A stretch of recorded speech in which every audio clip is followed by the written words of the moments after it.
Probando.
Welcome back to another Technology Guru video. So today I'm going to take you through, I've got some old tutorials.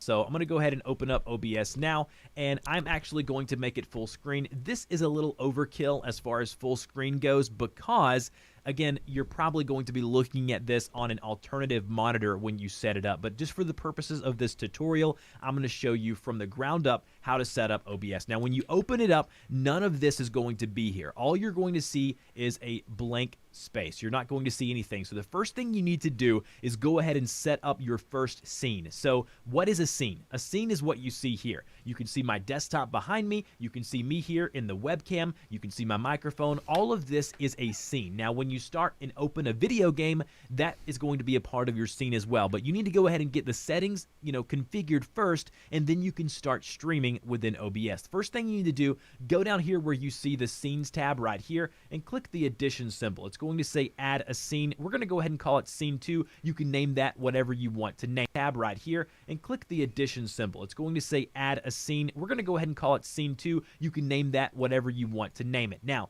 when you create a new scene, you're going to see this. Just black is all you're going to see. So now once you have a scene created, you need to go ahead and add sources. So now what we're going to want to do is click the addition symbol here underneath sources to add our first source. Now, the first source that I always like to add is my video capture device. Now, the video capture device is going to be your webcam. Now, I already have one set up as my webcam, but we'll go ahead and create a new one.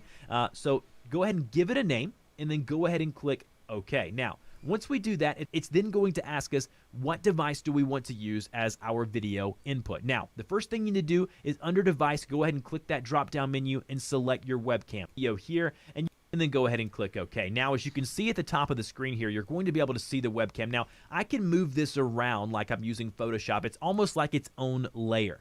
So I can click and hold with my mouse and drag this wherever I want to drag it. Now, a lot of people have different scenes. Like you may have scene 1, which is called full scene or full webcam, where basically you drag your webcam out and it's full, it's full screen like that. That's a little much for me right now, so we're going to drag it down to the lower left, which is where you might want to drag it within your scene. Now, once you've added your video capture device, you then want to go and change the settings and go ahead and start setting up your audio for your microphone. I'm doing this in the steps that I would normally do when I'm setting up my OBS to stream or to live stream. Now, go ahead and over in the right hand corner, you're going to see something here that says settings. Now, if we go to settings, click on settings, we're going to see a few different things. I'm going to walk you through all of these step by step. Now, under general, there's really not much that I change here. I leave all of this the same. A lot of this is basically aesthetic stuff that basically changes the way OBS looks or the way you experience their user interface. So I'm really not going to change anything here. The main thing here is going to be under stream. Now, under stream, you've got stream type, so it's going to be a streaming service. Now, custom streaming server, we're not going to cover that in today's video. If that's something you want, I'll do a video later on that. Put that in the whatever service you're using. Yes. So once I've clicked apply, I'm done. You've got it set up. You've got Twitch. You've got your stream key. It's the correct stream key here, and never show this to anybody. I mean, obvious why you wouldn't want to do that. Now, once you have all of this set up, let's go to output. Now, under output, I always change my output mode to advanced. Now, under advanced, it allows me to control a few different things. Now, not only can you stream with OBS, but you can also record. Now, I don't leave it X20, something like that. You can increase your sample rate at 44.1. You want your channels to be set to stereo. Now, here's where it gets interesting. The desktop audio device. Now, mine is going to be set up as the speakers because this is how I have my setup, going in. But normally you may have this set up to default. Like if you have your computer plugged into, like your speakers plugged into your headphone jack, just leave it as default. If you leave it as default, you can never go wrong there, but you may have to come in and adjust this. The desktop audio device is going to be underneath my USB audio. Go to video. So here's the deal. Your base canvas resolution is going to be the size of your display. So for me, I have an Asus PQ27. The native resolution is what the audience do that. Again, add all of this at your leisure if you want to. And our desktop. So for me, I have mine set up as screen capture here, but you go to create new here and then click OK, and that's basically going to allow you to record your display. So I've got multiple displays. I'm going to go ahead and allow you to record your display. So I go to add and then go to display capture. It's going to here because again, all of this is set up to just work. So I wouldn't change anything here and then go ahead and click OK. Now, once you have all of that set up, you then go back to your sources and start creating your scene once again. Now, the next source that I like to add is called a display capture. So if you go up here, go to add and then go to display capture, it's going to allow us to capture our desktop. So for me, I have mine set up as screen capture here, but you go to create new here and then click OK. And that's basically going to allow you to record your display. So I've got multiple displays. I'm going to go ahead and choose the one here, the one that's over on my left-hand side, and then click OK. Now, as you can see, this covered up my webcam. Now, sources work very similar to layers in Photoshop.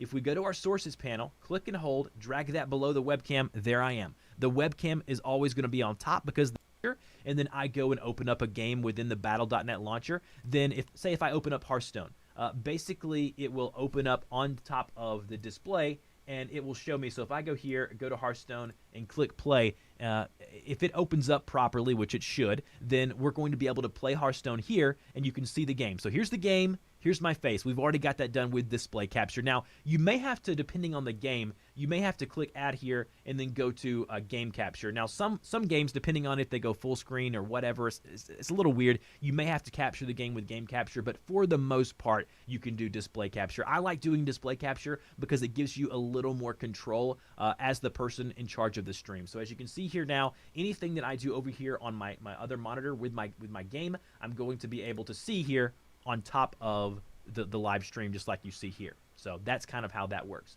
Now, let's talk about a couple of other things that you may want to add to your scene to kind of give it a little more pizzazz, right?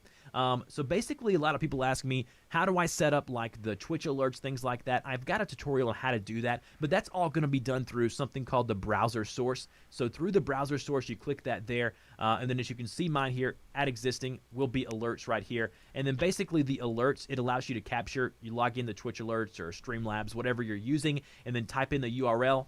That's going to capture it. That way, whenever someone subs to you or follows you, you're going to see a really cool little image and audio cue come up showing that they followed you. We all know what that looks like. That's going to be done through browser source. Now, the next thing you may want to do is add an image. You may want to add like a webcam border or something like that. I don't really have any on here right now, but if I wanted to, I could search my computer for a webcam border, do that, and then input that onto the stream. So that's how you do images. Again, you could download a simple webcam border, put it on your desktop, put it around your webcam, and do it that way. So once you've got done there with image, you can also do text. So if we go add there and then go to text, you can add some really cool text. Now, normally I do all of my text through browser sources, through like Streamlabs and things like that. But if you want to do it through OBS, you can just kind of click here, go to Create New, and then any text that you want, you would basically just type in the text box here. So let's say we type in hello, just like that there. Then you're going to be able to click OK. And you can see up here in the left-hand corner the word hello. Again, you can play around with this, work with it like you would with text in, say, Photoshop. I know I'm kind of correlating those two, but it's very similar to working with layers within the Adobe suite of software. So, again, you can do text here just like that. Now, working with different sources within a scene is very simple. Like I said, you can click and drag to basically take a scene and put it either on the top or on the bottom. And also, if you want to remove a scene, it's as simple as clicking the scene, right-clicking it, and then going over to where you see something that says remove. Click remove like that there. Now, it'll say, are you sure you want to remove it? Click yes, and then that specific scene will be removed. So we'll go ahead and remove the text as well. And the other different types of sources that you can add to your stream through OBS are things like audio input, but you've already done all of that, so no need to do any of that. Again, you do all of the alert stuff through browser source or media source directly here within OBS. There's some great tutorials on how to set that up. But once you have your scene the way that you want it, so say I've got my scene set up here, scene 1, the way that I want it, and you're ready to stream, make sure that your mic right here, you see where the green is going left to right, make sure that it's picking up audio from your mic, and then also make sure that your desktop audio is picking up as well. Now, I have everything muted because I'm recording this video, but you should see green lines going into the yellow up here. Right here to the green and yellow, between 25 and 15. The audio from your mic should be around here, and your desktop audio, I like to keep a little lower than that, say around maybe 50 to 35 around here. That way you know they can hear your desktop audio and they can hear your microphone before you even start streaming. Now, once you're ready to stream, basically all you have to do is click the Start Streaming button underneath Controls. So underneath Start Streaming, boom, you do that there. If you want to start recording, you can do that over here as well. Now, studio mode is going to show you, like if you have two different scenes,